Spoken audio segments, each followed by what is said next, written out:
I've tried for years to remember what happened out there, to understand why it seemed like I couldn't remember so much of it, why none of us could.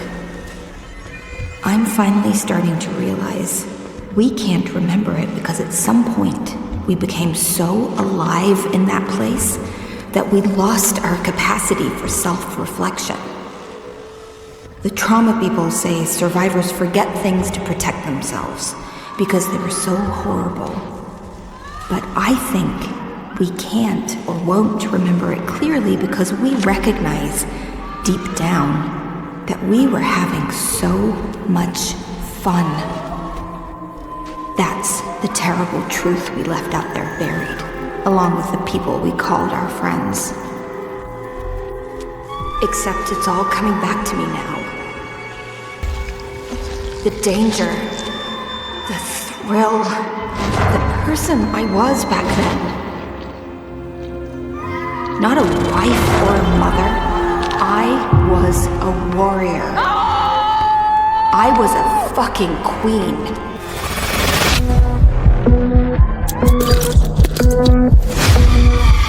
We can make all the pacts, the vows of silence that we want.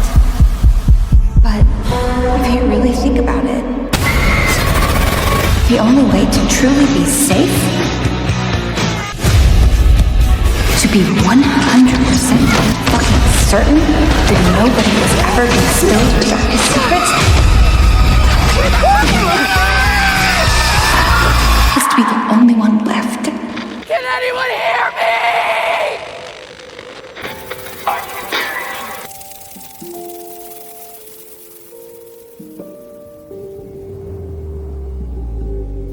Hello Mudbeards, Wilderness Survivors, and fellow Yellowjackets fans, and today I'll be bringing my official review for Yellowjackets Season 3. Now how this video is sort of going to work is I'll sort of do a recap of both storylines and highlight some of my favorite parts throughout each. At the very end I'll touch on who I believe the MVPs of the season were, and some of my most favorite parts of the entire season as a whole. Please note that not every character will be touched upon equally inside of this video, but I do have character breakdowns kind of further going into each one of the characters. So if you're interested and have more you want to provide, then feel free to go check them out and let me know down below. That being said, let's go ahead and get into it.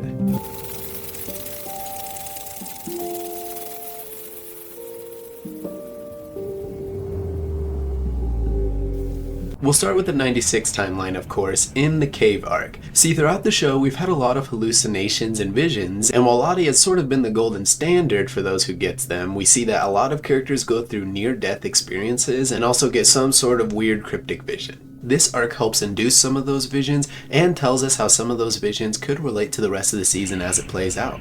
This constant bouncing of hallucinations has become a very big part of the show, so much to the point that at the very opening of this season, when the girls have found structure and peace and camaraderie amongst each other, a lot of people online believe that they were actually just hallucinating the entire thing. There's constant speculation on the fact that at some point Coach Ben would come across their camp and see that it wasn't as nice and pristine as they made it out to be. And while she probably did contribute a lot to their success out there, I'd argue that this cave arc does sort of hint at some of her worst leadership qualities. Again, in comparison, she's probably one of the best moral leaders out there, but it doesn't make her the best leader given the circumstances. We see right away that she's not very good with confrontation, and reasonably so given her origin story. She tended to be neglectful of how beef between Shauna and Jackie led to Jackie's death, and fails to see how that could also come to fruition with Mari and Shauna. At some point, her best solution to the problem being to actually put them in timeout. Having a moment with Ty kind of questioning Nat's decisions here really does help solidify the fact that Natalie is a good leader in some ways, but not the perfect leader. Her reluctance to resolve the beef between Shauna and Mari building up did result in Mari walking away and finding Coach Ben in the first place, which obviously spiraled the events to come throughout the season. Although I would argue that Mari's decision to reveal Ben's location maybe was a little more indicative of that, but that's getting a little bit ahead of myself. Another amazing scene we get is with Shauna's fold evolving into her sort of more malicious nature. We don't really get much tethers as to the character she was in season 2 and the full-on villain she becomes in season 3, but this moment does sort of solidify where she's at mentally. This is also cut with an interesting scene of Van continuing to be the storyteller, sort of recapping what the Yellowjackets have gone through so far in the series. Fun thing to note, Liv Houston does actually recap the story on Instagram for the Yellowjackets account for every single episode that actually releases, and they do an amazing job, so I do recommend hopping online and checking it out. But there is an interesting scene here that foreshadows something. Van mentions, can the Yellowjackets survive an unexpected attack from a raging psychopath? And the shot quickly transitions to Melissa of all people. And that ties into the rest of the foreshadowing this opening episode really does tap into. See, if you watch the season finale and then touch back into the season opening, there's the very obvious parallels of Mari running and being hunted. There's also the culmination of Mari and Shauna's beef, which has been building up since the beginning of the season, but some could argue has been building up since season 1 as a whole. One of my commenters had pointed out in one of my recent videos for Yellowjackets that Mari had actually been hanging out with Jackie one day, and Jackie was using Mari to make Shauna jealous. Considering the context we got in the season finale, I think that jealousy did actually last. Their beef in the 96 timeline does eventually lead to Shauna straight up spitting in Mari's food after the entire game that they had, which is extremely disrespectful when you're surviving in the wilderness and food is a very rare resource. But this does clue us in to Shauna's unhinged state. Side note, the summer solstice was actually a perfect tether in my opinion to the actual belief in the wilderness that the girls had. Not fully descending into the darkness of the cannibal cult, but slowly falling into accepting their belief in lives out there. This eventually leads to Mari coming across Coach Ben, whose character arc does come full circle within this season. See, the series from the very first season has been alluding to the fact that Coach Ben is due for a very rough time out there. Season 1 just made you speculate on all the darkness that could actually happen in surrounding his character and how him slowly losing power and control over the girls could lead to his downfall. Season 2 tapped more into his personal life as a character and his ongoing fears at what the girls might do to him and his lack of ability to actually escape the situation. And while the distrust and divide towards them doesn't really pan out in the second season, which was a little bit disappointing, it does fully pan out in this season. Coach Ben, while fearing the girls and seemingly staying away from them as a whole, does actually decide to help them at every opportunity he can. Him choosing to help Mari, help Van, help Shauna, and help Akila during the pit and the entire cave situation really did lead to his downfall. Which sucks because he had just come across a bunch of supplies that would have helped him last a lot longer out there, maybe even long enough to run into the hikers.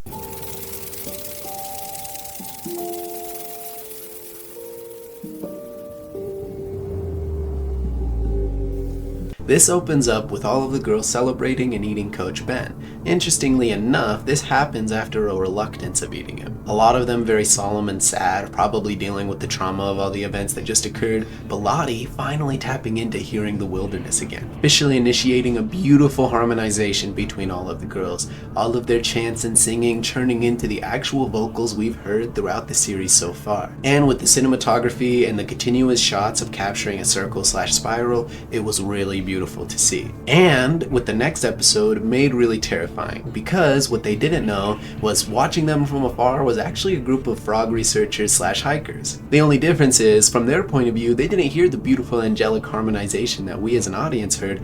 They heard a bunch of rampaging girls psychotically screaming in the woods dancing around a fire.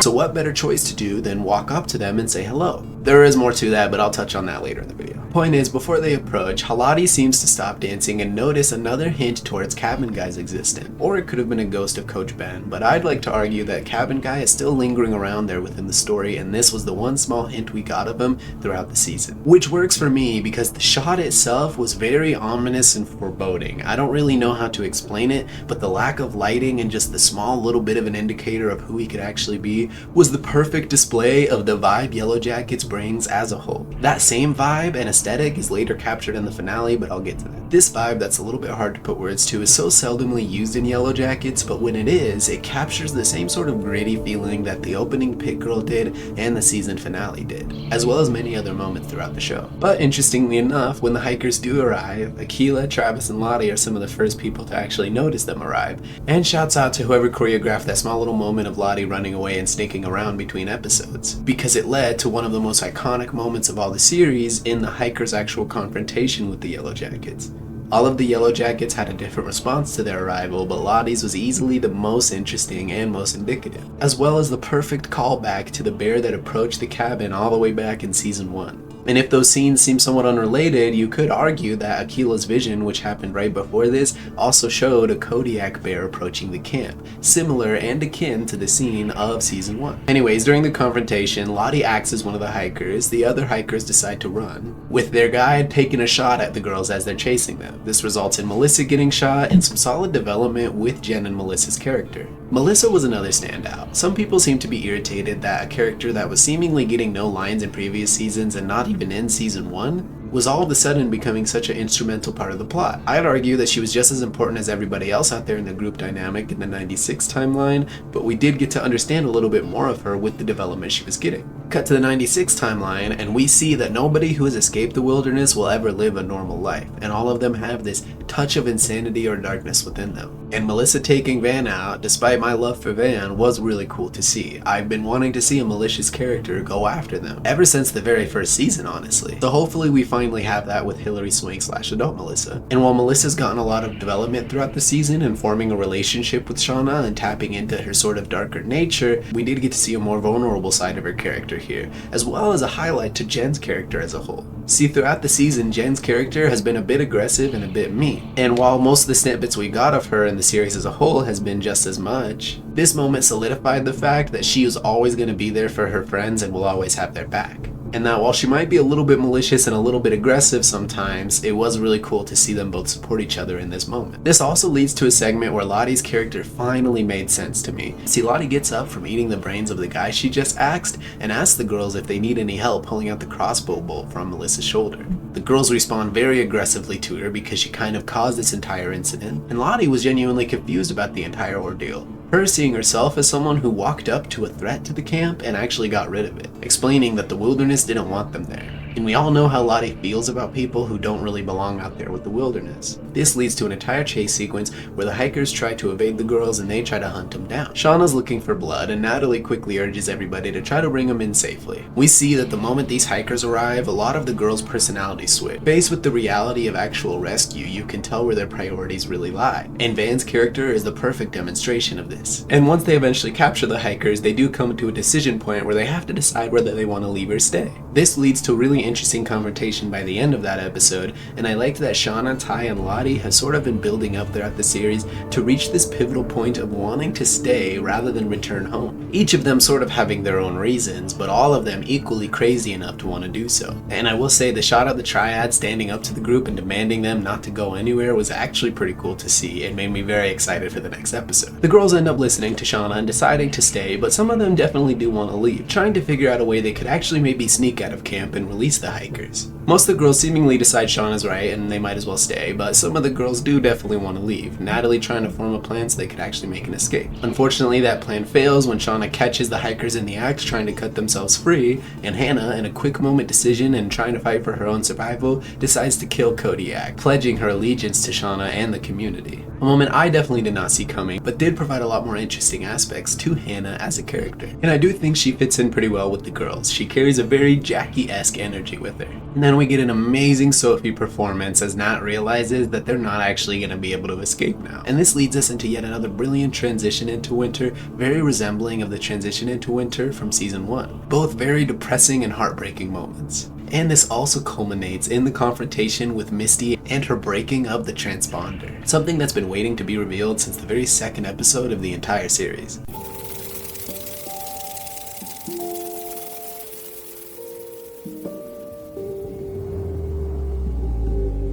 This leads us to the season finale and the first official hunt that the girls enacted out there that wasn't exactly necessary. See, in season 2, they were starving and close to death, but in this season, the hunt transpired purely because of the divide forming between all the girls. I was originally kind of confused why so many people were seemingly okay with another hunt, but seeing how there was an actual plan going on, or maybe 3 different plans happening at the same time, you do kind of pick up some context that nobody really wanted another hunt to happen, except for maybe Shauna, Ty, and Lottie. Although I think Ty herself would have been okay without another hunt too. Unfortunately, this leads to Mariabara being picked with the Queen of Hearts, and she lives up to the theory that we've all had since the very beginning of the series, and that she will end up being Pit Girl.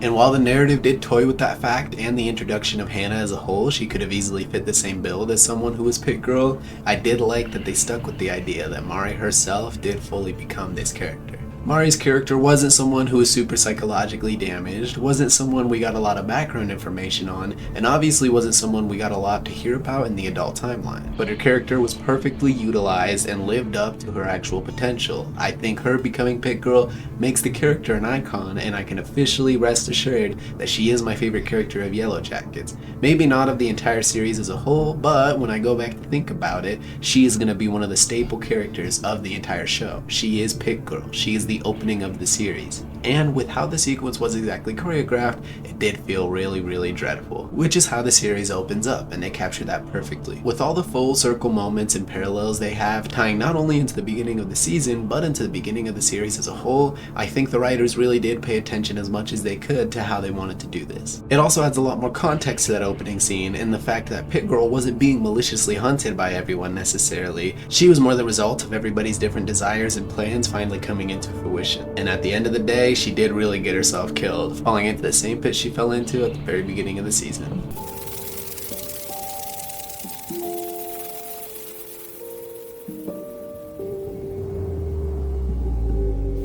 Let's move on to the adult timeline, and we'll go ahead and start with Misty. See, post-season 2, Natalie is officially dead, and the girls start off attending her funeral. This leads Misty to look through Nat's stuff, and eventually we see throughout the season that Misty has full-on come into her truest citizen detective nature. She carried the entire investigation behind all the different plot lines going on in the adult timeline on her back through most of the show, let alone the fact that she's blending personalities and picking up some of the tougher character traits that Natalie had. She's cursing a lot more, she's a little bit more malicious, and she's standing up for herself a lot more. You notice so many more moments where she doesn't let herself be mistreated so much. And I never would have guessed by the end of the season she'd be one of the most sane characters, let alone a character I root for the most.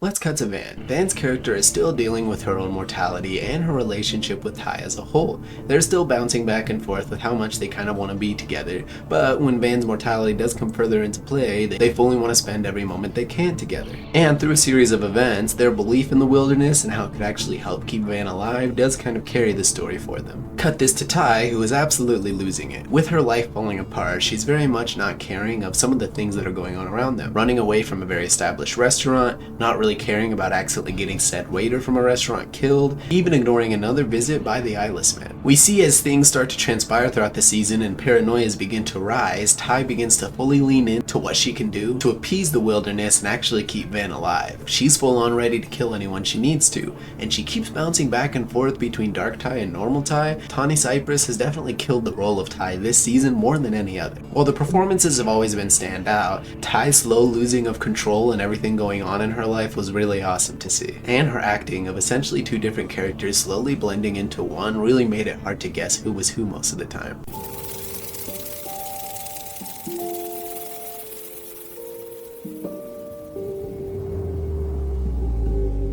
Shauna had a spectacular spiral. Throughout the season, we see that she's trying to tap back into the character she was at the opening of the series, a housewife, a mom. But with her further descent into paranoia, you could see that the thrill of throwing out accusations and suspecting people and fighting for your own life starts to transform her into the same person she was in the 96 timeline. It's just so awesome to see a heartwarming moment with her and Callie appreciating Callie's somewhat Shauna-isms and messing with some bullies at school, or her trying to be nice to Jeff and stand up for him, or even get him a karma cat. Cut this towards the end of the season when she's straight up warning Jeff to his face that he and Callie need to stay out of her way. Melanie Linsky absolutely killed the performance this season, and I'd argue that her character and their villain arc is up there with Walter White levels of quality, and if the rest of the show had kept the same quality throughout every single season, I think a lot more people would be giving her the recognition she deserves, let alone most of the actors on this show.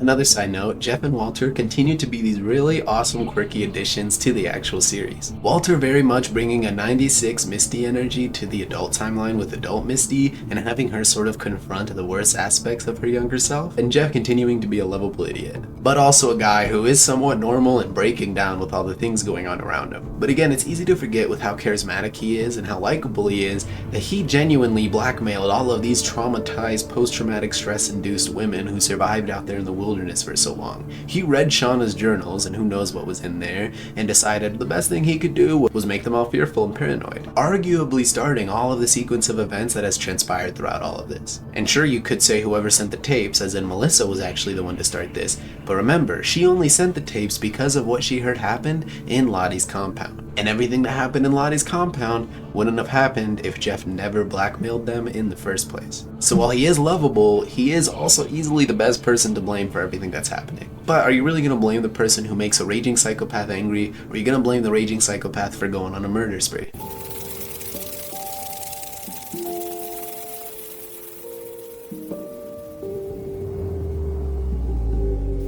Now we're going to go ahead and touch on some of my more constructive criticisms and complaints I have for the season as a whole. So again, if you're someone that just enjoys more positive conversation around the series and doesn't want to hear someone breaking it down in a more negative connotation, then feel free to skip ahead using the timestamps below. That being said, this constructive criticism can be seen as subjective in some cases and is mostly opinionated. So if you feel differently, that's totally fine, or if you have a different point of view, feel free to also let me know down below. That being said, we'll go ahead and start with Shauna. Shauna didn't have too much of a tether between the character she was before and the character she is now. We had one scene of her writing in a diary and her explaining why she's so angry, and after this moment, every other aspect we get of her, aside from visiting her baby's grave, is just pure unbridled rage. Just absolute villainy every single sequence she's in. Which, again, is entertaining, but I feel there should have been more tether or connections to the character or person she was before. I understand falling into this full form of rage, especially after everything she had actually endured out there, but the character's switch did feel a lot like a heel turn. Her rage in season 2, you could see a lot more regret and a lot more reluctance still going on within it. She was the butcher, she did beat Lottie, but she wasn't happy about a lot of those things. Versus the Shauna we see in season 3 would absolutely revel in the joy of all of this. The only soft moments we get of Shauna is when she's kind of caught in a social situation where she's forced to be a little nice, i.e. the moment with Natalie when Natalie tells her to be careful, or the moment with Mari when she's trying to inspire her to be able to lead them to Coach Ben. Outside of that, Shauna was just purely a raging ball of fire, an entertaining ball of fire, but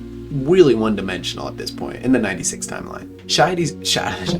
Ty's character throughout the 96 timeline did not feel very well utilized. And while the performances that Jasmine did bring to the table and the logic of her involvement in the story did make sense, I just feel it was more just pandering and to be able to run out the runtime of each episode rather than actually giving her a very thick or meaty narrative to work with throughout the season. See, in season 2, she was struggling with bouncing back and forth between Dark Ty and Awake Ty. In season 3, she continues to struggle back and forth, but you no longer have these moments where she sort of wakes up and doesn't realize that she was a different person the whole time. Which originally led me to believe that maybe she was starting to blend the personalities just a little bit, and that would make sense if there weren't also so many scenes that showed us that they weren't combining into one person, they were actually fighting with each other the entire time, especially the adult timeline. In the adult timeline, Dark Ty seems to make so many decisions, and yet when Light Ty returns, there's never really an outcome or a realization of such. An example of this in the 96 timeline is when they're trying to decide to leave, and Van and Ty's conversation leads to Van putting her foot down and saying, "We need to get out of here." Seemingly, Ty falls into Dark Ty again, and later on in the episodes decides that everyone needs to stay. Me coming to the belief that Dark Ty was the one that took over and decided to convince everybody. Yet there was never a moment where Light Ty had returned and been like, "Hey wait, aren't we leaving? What's going on?" So with this bouncing back and forth between Dark Ty and Light Ty, and no real established rules as to who's in control of who and who has power over what,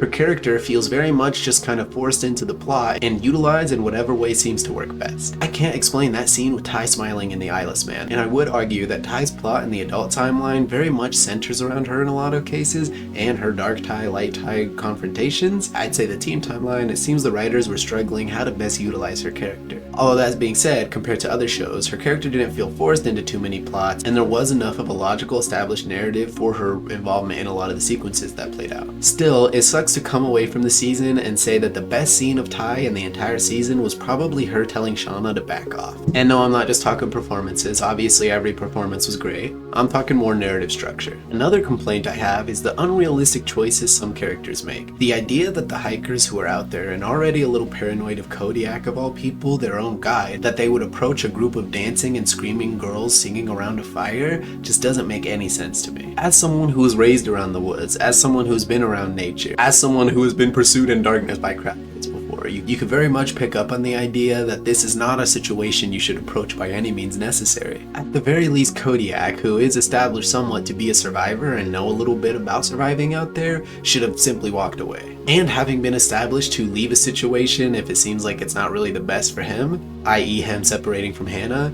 he should have walked away right there the minute they decided to approach this little camp. But this leads into another big point. Kodiak's character could have easily just been written as another hiker, but instead he was written as someone who seemed to be in touch with the wilderness, seemed to have been a really good shot, and seemed to have known what it would take to survive out there. And while I'm not disappointed with the thrift shop jacket reveal or anything like that, his character's actual importance to the plot could have been handled by any other nameless hiker. They very much built up a vibe and theme around his character that he was a threat, that he was someone to worry about, that everybody should prepare for his arrival. But in reality, he showed up, ran away, shot someone when he was running away, and then immediately got captured and killed. I was under the impression, especially with the standoff and the girls and trying to decide or leave or not, that eventually Kodiak would be revealed to be an actual crazy person, and that maybe some of the girls would break off and go with him for actual escape, and that he would actually take one of them down. This would further solidify and encourage people to return to Lottie and the rest of everybody else and fully start to believe in everything they have going on out there. And while it is easier to rewrite a story or take someone's work and kind of make it look better after the fact, or in retrospect, I will accept that a lot of my feelings about his character are purely subjective. And we did happen to get a more villain type character against the Yellowjackets in Melissa, who I am looking forward to seeing return later. The season also seemed to possess a lot of clunky choreography. There were so many sequences where the choreography just didn't quite make much sense. Like the sequence with Hannah hiding under a log and eventually just giving up. I get that she stepped on a branch and decided the best choice she can make is to reveal herself rather than try to run again. But with how wide the woods are and all the different places you could hide and different things going on out there, it just felt a little bit condensed or tight. It didn't feel like a big wide search through the woods outside of those cool shots we got of them running through the fields. I also thought the scene of Kodiak falling off of the cliff was a little bit badly choreographed. Felt a little CW. Which taps into the idea that there's different people working on different aspects of the show, why one scene will feel gritty and dark and one scene that seemingly should be dark feels almost comedic. Another scene with poor choreography is the sequence that actually put Shauna into power during the most pivotal of times. See, when they were trying to talk about whether they should stay or leave, Natalie walks right up with the gun and tells Shauna she can't tell everybody what to do. And Shauna says that she can, and that's exactly what's gonna happen. I was so looking forward to the confrontation here until it turns out Shauna simply grabbed the gun from Natalie's hands and at that point on simply had power over the rest of the team. While logically it makes sense, nobody wants to struggle over a gun or fight over a gun surrounded by a group of people or try to take a gun from someone who is as vicious as Shauna. If the idea that Shauna coming into power and putting the girls into such desperate situations came to fruition specifically because of this small little moment, it just wasn't executed very well. If her getting the gun and that gun being the key to her power dynamic within the group was such a big deal, the scene itself should have been made a bigger deal. And I've seen some people argue online that Natalie fears confrontation given her past, and I completely understand that. However, someone who fears confrontation won't unsheath their gun and walk straight up to someone's face with it still in their hands without tightly gripping it. But she had butterfingers. Shauna literally barely tapped the thing and had it back in her arm, which would have been fine if maybe they had more of a discussion afterwards, like, okay, Shauna, give the gun back, and Shauna said, no, I don't think so, but there was no bridge into the power Shauna had with that gun. She simply grabbed it from Natalie's hands and doomed all the girls to live out there. And retroactively, the writers could say that Kodiak was actually a killer and he would have probably hurt the girls. It would feel a little cheap at this point. As far as the narrative goes, the main reason the girls are out there, the main reason so many people were hunted and so many people were killed, the main reason so much more trauma happens to happen in the 96 timeline throughout the rest of these seasons is purely because Shauna said, you guys aren't going anywhere. If their entire sequence of events and lives were going to be determined by this exact moment, it should have been choreographed a little bit more tactically. It did not feel impactful, it did not feel earned. And this leads me into another section. All the girls did seemingly just agree to Shauna when she said, we're all staying. Obviously, I know Natalie and a few others were making a plan to actually try to escape, but the idea that nobody would speak up when Shauna was outnumbered with only Ty and Lottie, and the rest of them were on the same side of the camp, armed to the teeth, doesn't make any sense to me. We get hints of this lack of dialogue in the trial scene with the fact that Mari doesn't speak up about how much Coach Ben helped him, and none of the other girls speak up about how Coach Ben saved Shauna, Akila, and Van. Cut this into now where Shauna says, no, you guys aren't going anywhere. Not one person has anything to say to that. Everybody just kind of hesitantly is like, okay, I guess we're not going anywhere now. And sure, I'd argue that if before this point the girls had finally fallen into the full cannibalistic cult mentality that was shown out there, then I get why some of them would be so ready to listen to the leader of the pack, because they are a unit. Or let alone debate on staying, because maybe they got comfortable staying out there. But we see verbally indicated to us that so many of the girls are desperate to go home. Every episode leading up to this point, several characters have had a moment talking about how much they don't want to be there. Even side characters like Robin, who don't get much to say, have really only said how much they want to go home. And yet, with the way the scene's choreographed, the minute Shauna says everybody stay, Robin is the one to grab the hiker, the person who can actually get them out of there, and tell him to get back into the cage. In my opinion, there hasn't been a strong enough establishment of Shauna's dictatorship or power over the girls for any of them to fear her this much. If the idea is Mari tried to stand up to her and was shoved into the ground, that was more comedic than anything, and Mari has been shown to the group to be sort of a brat. And the idea that someone would fear Shauna and what she would do to them more than the fear of what would happen to them if they stayed out there and actually just going home doesn't make any sense to me. Even if I was alone in the idea that I want to go home and every other person decided, hey, you know what, we want to stay too, I myself would have still been hesitant about actually staying.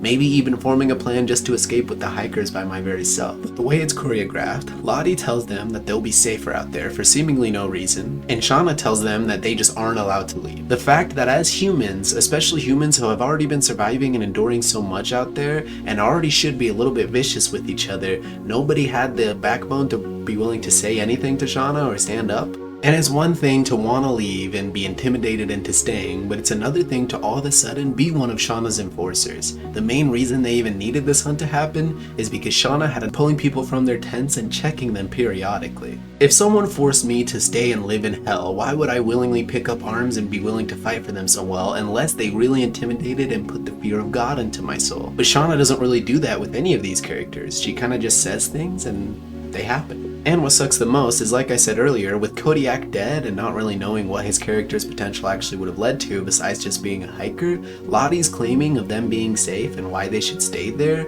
and their entire claim of staying simply based off of a feeling, does highlight a bigger problem with the series: feelings. So many characters' decisions throughout the show are made purely off of feelings. But the fact that Ty is the only one to bring any logic into the situation and give a reason for why the girls should actually stay or do any of the things they're doing just doesn't make too much sense to me. There's 3 of them and several others who are seemingly on the same page. Let alone the fact that as the series progresses, Shauna continues to be unhinged. At some point, Shauna's literally aiming a gun at one of the people within their own camp, one of their own tribal members, and nobody seems to step in to do anything about it. And sure, you could argue struggling over a gun right now with someone who's obviously losing their shit isn't the best idea, and everybody was just simply afraid. Nobody had any dialogue following this scene either. I don't know if Shauna's necessarily a good enough shot to purposely miss Melissa like that, but at this point, Shauna could straight up kill one of the girls, and I think everybody would just sort of let it happen. Which again would be fine if we were built up to this point of Shauna's pure dominance. There should have been someone standing up to Shauna and saying, no, I don't want to do this, and Shauna beating them down, forcing everybody else to be a little bit afraid. As much as I would hate to see it, if Ty had stood up and said something and Shauna managed to beat her, that would have been proof to everybody else that standing up against Shauna maybe isn't the best idea. I'm not saying that Shauna could ever beat Ty, I doubt she could. Point is, this would establish a power dynamic. But instead, we sort of just get this psychopathic person who just says things and everybody sort of just listens. A minor complaint I have is how the hunt actually ended up taking place. I know there were several different plans going on, but some of those plans weren't clearly orchestrated to the rest of us, the audience. If the idea was they wanted the hunt to go on so that they could distract Shauna long enough so that Natalie could end up calling for rescue, then why would Natalie, the one vital person to this plan, not have any idea about the hunt and what they have going on? She was very much not for it and ready to straight up walk away.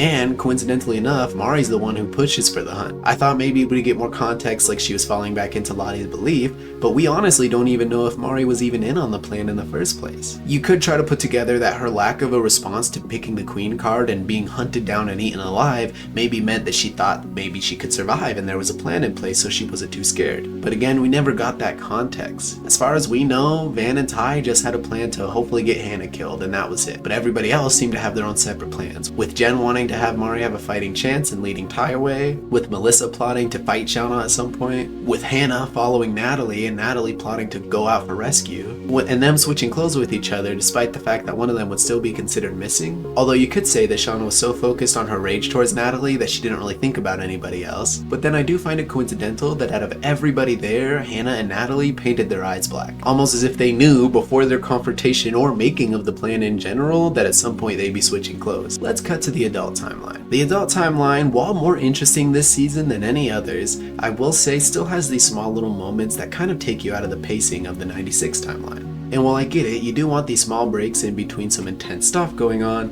it really does remind us as the audience that these are two different timelines. I'm still a firm believer in the fact that yes, everything's either in retrospect, but I would have liked much more to have a show based in the 96 timeline and then a sequel series based in the adult timeline. This would have made the fear and worry for who would have survived out there much more palpable. But without the worry of who might survive and who will not, you just have the study of these characters and their devolving as humans. I'm sure some folk who are big fans of the supernatural also feel a little gypped by the lack of supernatural answers we got this season. But let's cut to the tapes. The tapes were a big point of conflict for me personally as a viewer. The fact that they were introduced early made me really excited for Callie's character and what could be happening. And while she did end up murdering Lottie because of said tapes, at the end of the day, Callie wasn't doing anything for most of the season. She never found a way to actually listen to the tapes, and it makes you question why the tapes were introduced so early in the first place, outside of the obvious keep viewers guessing and coming back every week to figure out what's going on. Narratively, those tapes could have been introduced in a sequence of events leading up to the finale in general. It seems like we got part of the story in the beginning of the season, then we took a break from it so people could investigate it, despite the fact that they were already investigating other suspicious things going on around them, and then in the season finale we get the ending to this little mystery. I feel mysteries like this are better between seasons. If Callie had gotten the tapes last season, it would have built up a lot of intriguing stuff for this season. However, the way it was orchestrated, it felt very much more like shock value or to keep people intrigued, which leads me to Lottie's fate as a whole.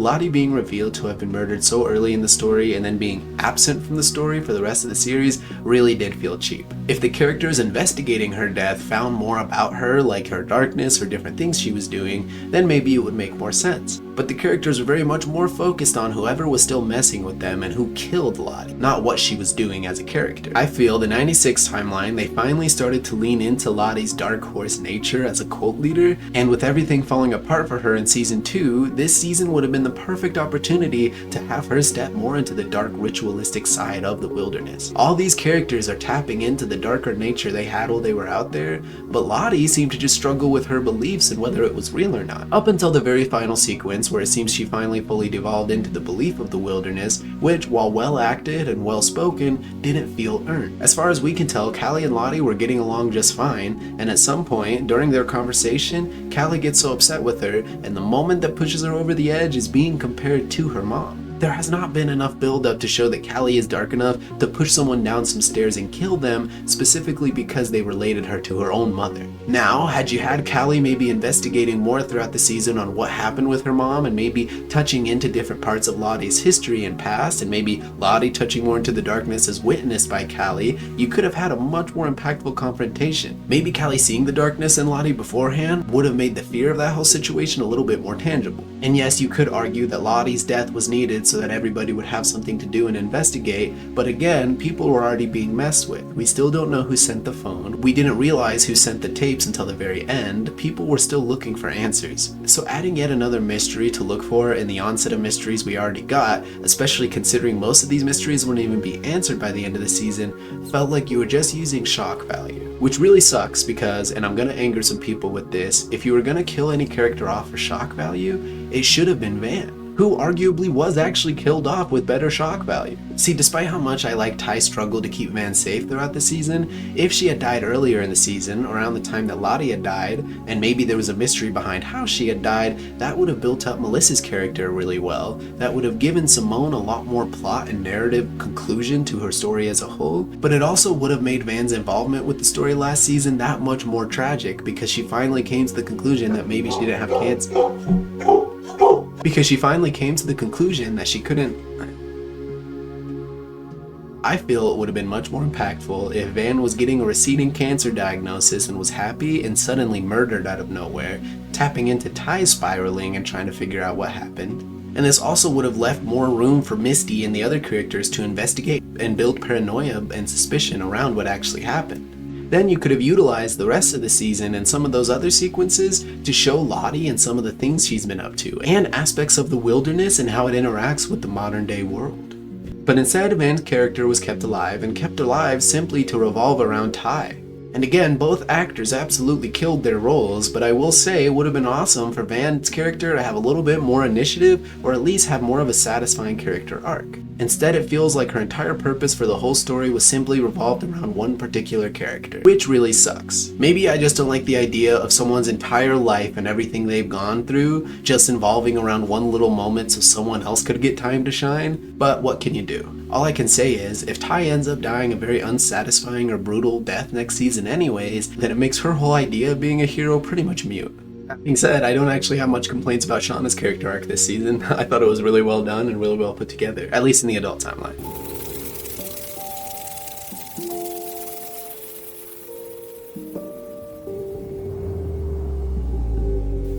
I also want to thank my 3 new channel members that recently joined: Johnny J, Susie Red, and Dandy Gardner. Support from you guys like this is what helps me make videos and keep going. So again, really appreciate it. But despite every complaint that I do have for this season, and how I do firmly believe that it is clunkier than any other season they've had of the show so far, I will also argue that it is the best season they've had of the show so far, in the entire series. This season was the most fun, had the most development, most of the characters were finally coming into the roles that we were hinted at from the very beginning of the show, character arcs that were built up from the beginning finally came to a close, and we also got some actual intriguing development of side characters and not just more lines for them to say like in season 2. The 2 unexpected good and bads of the season go as follows. The unexpected bad would definitely be Melissa. I did not expect her to come back into play and be this sort of malicious evil character. We didn't get much development of her in season 2, but I never would have gathered where the direction would go with her character in this season. And I'm all for it. An unexpected good would be Aquila. Aquila in season 1 I just kind of appreciated because she was pretty smart, but she was mostly in the background so I didn't get to appreciate her much. In season 2, I started to appreciate her a lot more for her sensitivity towards animals and her readiness to help out the girls whenever it was necessary. But if we have to boil it down, the MVPs of the entire season as a whole, and I have to say MVPs plural because there are 2 of them, will definitely be both Shauna for very obvious reasons, she pretty much drove the entire plot of season 3, and of course Misty. Misty is a character who was very hard to pinpoint for 3 seasons in whether she was somewhat of a psychotic person who was ready to murder and kill and cover up whatever she needed to just to sort of manipulate her way into everyone's favor, or someone who was genuinely misunderstood, a good citizen detective who's maybe a little bit obsessive, maybe a little bit neglectful of people's personal boundaries, but at the end of the day really does just not want to be alone. And when she has felt she's earned the camaraderie or respect of someone and considers them a teammate, she will go to the ends of the earth to fight for them, even after they're dead. See, Misty throughout this entire season has just been on it in defending her fellow Yellowjackets and solving the crimes surrounding them, despite the fact that most of the Yellowjackets continue to treat her so awfully to this day. And I do want to add a side note. There's a chance that in the 96 timeline she will end up doing something pretty messed up, because at the beginning of the series, every single character seems to have come to the conclusion that Misty is the craziest one of them all. But with the context we've been given so far, rewatching those scenes in season 1, I'd be a lot more suspicious of Shauna than anybody else. My 3 favorite aspects of the season, and it kind of carries into my favorite aspects of the show as a whole, the aesthetic. The aesthetic and the camera and cinematography and the angles and lighting they get for so many different shots and sequences, as well as the parallels between so many different shots and sequences, is so satisfying to watch. This show is very much eye candy. And for me myself personally, who likes apocalyptic wasteland survival type attire and aesthetics, I really enjoyed the 96 timeline and seeing the seasonal growth in between all the characters' outfits and wardrobe. You have the springtime stuff fully devolving into the winter stuff. And the winter garb and aesthetic they had going was really cool to see. Shauna with the hat forward was really terrifying. Let alone the fact that these running sequences we got with Shauna were awesome. Probably the most badass she looked throughout the entire season for me. Then let's cut to my next favorite aspect, and that would be the music. Most of the show, most of the scenes, most of the best moments throughout this entire series are made for me by the music. And no, I don't mean the official soundtrack, even though it is really good, and Living on the Edge was kind of a perfect song to fit at the end of there. No, what I mean is the weird, tribal, quirky, uncoordinated, yet somewhat harmonic music they have playing out or that is produced throughout the entire series. So many of these interesting nature shots or build up with tension is made because of the odd, unsettling music they actually decide to throw in there. And while I haven't been able to find the actual producer of this specific aspect of the show, whoever they are, they absolutely knock it out of the park every single season. And they even got a narrative implementation this season with the girls' chant and harmonization turning into actual just hallucination because none of them were actually singing so well. And my favorite aspect of the entire season as a whole, maybe of the series, is the performances. The actors that come to this show are such high quality and high caliber that it's really hard to believe that this series wasn't actually put on HBO. Originally they did attempt to put it on there, and had they maybe successfully done so, maybe the vibe would feel a little bit different, but what are you gonna do? No matter what, you can take each one of these performances stand alone and appreciate these actors and the absolute talent they bring to the table. There's not one weak link on this cast when it comes to performances in my own personal opinion, and I do think all of them truly do give it their all. It's up to the writers and the producers and those who work behind the scenes to give them the material they need to best utilize their talents, and hopefully if the show does end with season 4, which I'm kind of rooting for, narratively it makes the most sense, you can really tap into some of their best performances before the series officially ends. However, if the story is drawn out to a whole nother season, I can see it sort of patterning, because at this point, we have gotten a lot of fluctuation between the vibes and themes of the actual series. Constantly fluctuating between the sort of gritty, dark, foreboding existence to sort of this Gossip Girl Desperate Housewives transition really can throw it off a little bit sometimes. And no, I'm not talking about the adult timeline as a whole. There's several moments in the adult timeline that still capture the vibe of Yellowjackets super well. But I'd also argue there's some moments throughout the show where it feels like two completely different teams are working on the series. That being said, I've had the most fun I've had watching any season of Yellowjackets this season. Maybe it's because I started a YouTube channel for the first time and got to interact with so many of you guys. Maybe it's because this season everything really is finally kicking off. Maybe it's because of the pure insanity that was season 3 as a whole. But either way, I will say, despite all of its flaws, it is definitely my favorite of the 3. Season 1 felt like build-up. Season 2 felt very isolated and very claustrophobic without much development. And Season 3 felt like they fully utilized both the 96 and adult timeline to its fullest extent. So I guess at the end of the day, all I can say is Season 3 of Yellowjackets was a messy but fun ride. But what do you guys think? Did you enjoy Season 3? What were some things you wish were a little bit differently? And what were your favorite aspects of this season as a whole? I do still have a court case video coming out on if the supernatural actually does exist, so if you have any thoughts on that, feel free to let me know. Otherwise, it's been really fun covering Yellowjackets on the channel, and I look forward to where the story will go to next. Appreciate the support, the feedback, and remember, the wilderness protects.